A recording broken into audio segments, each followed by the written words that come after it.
सजदा कर, वरना अंजाम का जिम्मेदार तू खुद होगा। तू सिर्फ जान ले सकता है फिरौन, मेरा रब सिर्फ अल्लाह है।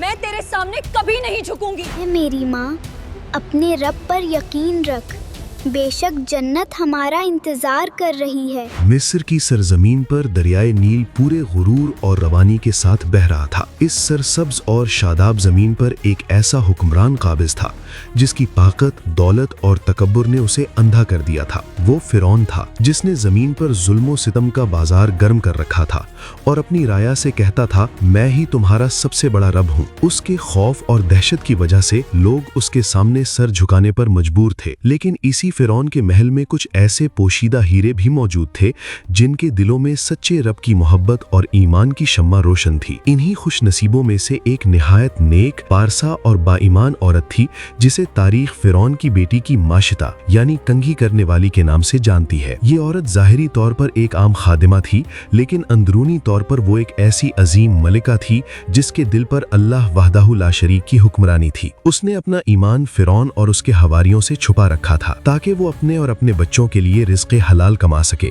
और खामोशी से अपने सच्चे रब की इबादत कर सके। दिन अपने मामूल की रफ्तार से गुजर रहे थे। एक रोज माशिता फिरौन की बेटी के कमरे में मौजूद थी। शहजादी एक शानदार कुर्सी पर बैठी थी और माशिता निहायत मोहब्बत और तवज्जो से उसके लंबे और रेशमी बालों में कंघी कर रही थी। कमरे में खामोशी थी और सिर्फ कंघी के बालों से गुजरने की हल्की हल्की सरसराहट सुनाई दे रही थी। अचानक तकदीर का फैसला हरकत में आया। माशिता के हाथ से कंघी फिसली और जमीन पर जा गिरी। जैसे ही कंघी जमीन पर गिरी, माशिता ने उसे उठाने के लिए झुकते हुए बेसाख्ता कहा, बिस्मिल्लाह। ये अल्फाज इतने वाज़े थे कि फिरौन की बेटी के कानों तक साफ पहुंच गए। शहजादी चौंकी। उसने हैरानी और कुछ गुस्से से मुड़कर अपनी खादिमा को देखा और पूछा, क्या तुम्हारा मतलब मेरे वालिद से है? क्या तुमने मेरे वालिद का नाम लिया है? इस लम्हे माशिता के पास दो रास्ते थे। एक रास्ता झूठ बोलकर अपनी जान बचाने का था और दूसरा रास्ता हक बोलकर मौत को गले लगाने का। लेकिन जिस दिल में अल्लाह की मोहब्बत घर कर चुकी हो, वहाँ दुनिया का कोई खौफ नहीं ठहर सकता। माशिता का ईमान जाग उठा। उसकी आंखों में एक अजीब सी चमक और आवाज में बला का एतमाद आ गया। उसने शहजादी की आंखों में आंखें डालकर निहायत सुकून और दृढ़ता के साथ जवाब दिया, नहीं, बल्कि मेरा रब, तुम्हारा रब और तुम्हारे वालिद का सच्चा रब सिर्फ और सिर्फ अल्लाह है। ये सुनना था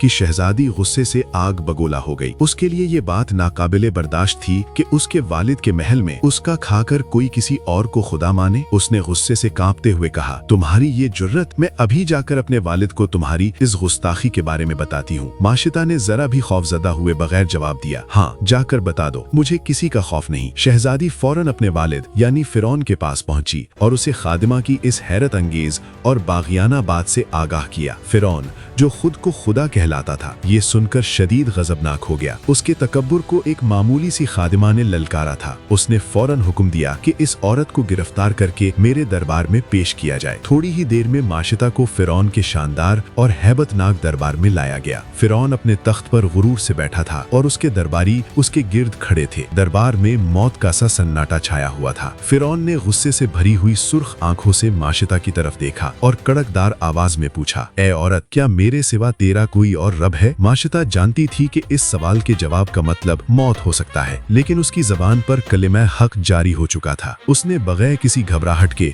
पूरी ताकत और यकीन के साथ जवाब दिया, हाँ, मेरा और तेरा परवरदिगार सिर्फ अल्लाह है जो आसमानों और जमीन का मालिक है। ये जवाब फिरौन के मुंह पर एक जोरदार तमाचा था। उसका गुरूर खाक में मिल गया था। उसने सोचा कि अगर इस औरत को यूं ही छोड़ दिया गया तो मेरी खुदाई खतरे में पड़ जाएगी। उसने फैसला किया कि इस औरत को ऐसी इबरतनाक सजा दी जाए कि पूरी सल्तनत में किसी को सर उठाने की हिम्मत ना हो। फिरौन के हुक्म पर तांबे की एक बहुत बड़ी देग मंगवाई गई जो गाय की शक्ल की थी। उसे एक खुले मैदान में रखा गया और उसके नीचे खौफनाक आग दहकाई गई। इस देग में पानी और तेल भर दिया गया। आग इतनी तेज थी कि जल्द ही देग का तेल और पानी खौलने लगा और उसमें से उछने वाले बुलबुले और भाप की दहशत ने देखने वालों के दिल दहला दिए। गर्मी की तपिश दूर दूर तक महसूस की जा रही थी। इसके बाद फिरौन के सिपाही माशिता के मासूम बच्चों को पकड़ कर ले आए। इन बच्चों में एक बिल्कुल छोटा सा दूध पीता बच्चा भी था जो माशिता की गोद में था। फिरौन ने सोचा कि शायद मौत का खौफ और बच्चों की मोहब्बत इस औरत को अपने इरादे से पीछे हटने पर मजबूर कर दे। उसने आखिरी बार माशिता से कहा, अब भी वक्त है, मेरी खुदाई को तस्लीम कर ले, वरना तेरे इन बच्चों को तेरे सामने सुबलते हुए तेल में डाल दिया जाएगा और फिर तेरी भी बारी आएगी। उसने अपने बच्चों को देखा, फिर आसमान की तरफ निगाह उठाई और फिरौन से कहा, मैं और मेरे बच्चे अल्लाह की राह में कुर्बान होने के लिए तैयार हैं। तू जो चाहे कर ले, तू सिर्फ इस दुनिया की जिंदगी छीन सकता है, आखिरत की नहीं। फिरौन ने गुस्से में पागल होकर जल्लादों को इशारा किया। जालिम जल्लादों ने माशिता के सबसे बड़े बच्चे को पकड़ा और बेदर्दी से उबलते हुए तेल की देग में फेंक दिया। बचपन की मासूम चीख एक लम्हे के लिए उभरी और फिर खामोशी छा गई। माँ ने अपनी आंखों से अपने लख्ते जिगर की हड्डियों को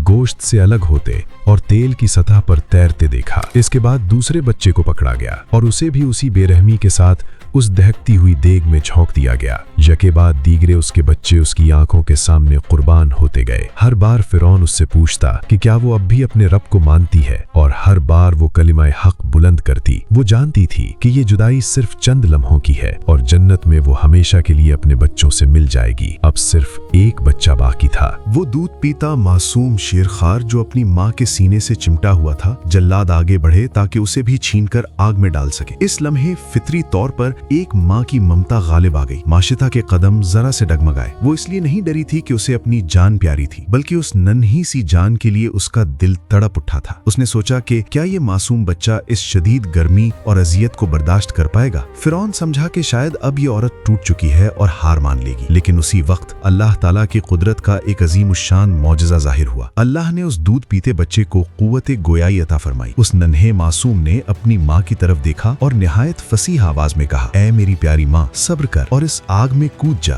क्योंकि बेशक तू हक पर है और दुनिया का ये अजाब आखिरत के अजाब के मुकाबले में कुछ भी नहीं। बच्चे की ये आवाज सुनते ही माशिता के दिल से ममता का वो आखिरी हिजाब भी उठ गया। उसका चेहरा एक अजीब नूर और रूहानी खुशी से चमक उठा। उसका डगमगाता हुआ यकीन एक बार फिर हिमालय जैसा मजबूत हो गया। अब उसकी आंखों में कोई आंसू और दिल में कोई खौफ न था। उसने फिरौन की तरफ देखा और निहायत सुकून से कहा, मेरी तुझसे एक आखिरी दरख्वास्त है। फिरौन ने पूछा, वो क्या है? माशिता ने कहा, जब मैं और मेरे बच्चे जलकर मर जाएं तो हम सब की हड्डियां एक ही कपड़े में जमा करना और हमें एक ही कब्र में दफन कर देना, ताकि क़यामत के दिन हम सब एक साथ उठाए जाएं। फिरौन ने, जो इस औरत की बहादुरी और इस्तकामत से अंदर तक हिल चुका था, जवाब दिया, तेरा हम पर हक है, हम ऐसा ही करेंगे। उसके बाद वो बहादुर माँ, वो तारीख की अजीम तरीन औरत, अपने नन्हे बच्चे को सीने से लगाए मुस्कुराते हुए खुद उस उबलते हुए तेल की देग में कूद गई। चंद ही लम्हों में दुनियावी तकलीफ खत्म हो गई और उनकी पाकीज़ा रूहें जन्नत के आला तरीन मकामात की तरफ परवाज कर गईं। फिरौन और उसके हवारी हार गए और एक कमजोर समझी जाने वाली खादिमा अपने ईमान के जोर पर जीत गई।